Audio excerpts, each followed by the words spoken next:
Last night, I was reminded a little bit on how a godly marriage is supposed to be. Marriage. It is in Genesis chapter 2, verse 24. It reads, "Therefore shall a man leave his father and his mother, and shall cleave unto his wife, and they shall be one flesh." What is it now? It emphasizes the foundational principles of marriage, highlighting the importance of leaving parental ties and forming a new intimate bond with one's spouse. The phrase "leave his father and mother" signifies a transition from the primary familial relationship to the marital relationship. It emphasizes the need for a man to prioritize his wife over his parents, establishing a new family unit. This does not imply abandoning parents, but rather reordering relationships to prioritize the spouse. Covenantal commitment. This one I probably like a lot. The term cleave indicates a strong intentional commitment to the spouse. It suggests a bond that is meant to be enduring and exclusive, highlighting the depth of the marital relationship. This commitment is not just physical but also emotional and spiritual, reflecting a profound unity. So that middle sentence, so to speak, it suggests a bond that is meant to be enduring and exclusive.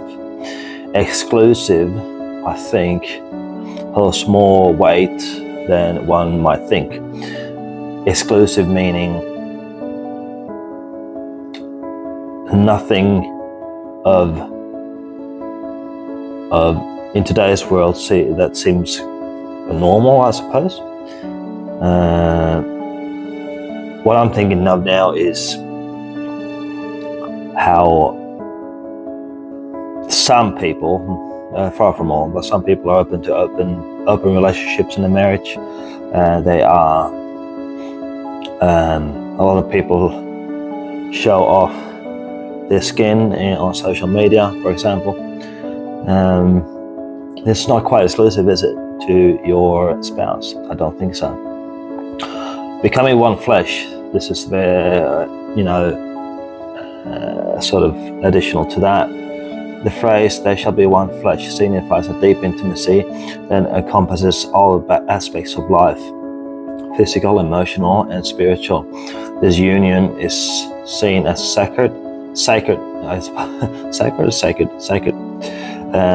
union is seen as sacred and is intended to reflect the relationship between Christ and the Church, emphasizing love, trust, and mutual respect. The culture and theological significance. The verse serves as a blueprint for marriage, illustrating God's design for companionship and the importance of establishing a strong bond between husband and wife. It underscores the idea that marriage is a covenant that involves God, the couple, and their families, and is foundational for a stable society. Wow, thank you for that. Where are we now? Understanding Genesis, verse 2:24 encourages couples to prioritize their relationship, fostering intimacy and unity. It calls for a commitment to nurture the marriage bond, ensuring that the relationship is central to their lives. And this verse serves as a reminder of the sacred nature of marriage and the responsibilities that come with it, guiding couples in their journey together. Cool. The summary, it encapsulates the essence of marriage, emphasizing the importance of leaving behind previous familiar dependencies and forming a new unified family with one's spouse. It highlights the sacredness of this bond and the commitment required to maintain it. There you go. I did notice that in the past, not too long ago, I used to watch a lot of content on social media online about how to save a marriage, how to work on it to not lose it, so to speak. But those influencers, they never ever mentioned how you can save a marriage from drugs or from any kind of outside, what's it called? How do we say it? Outside,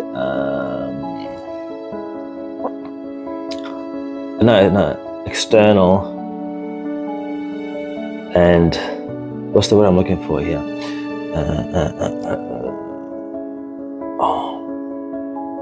I can't find it now, but it never,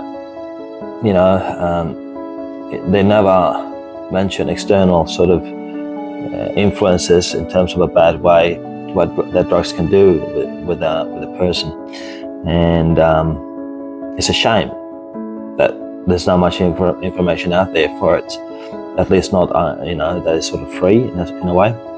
And this is where I want to, my initial idea was to help people deal with it better who might be going through it, because I believe I have. Not proof, but I believe I have. I'll leave this with you in this Monday morning. Amen.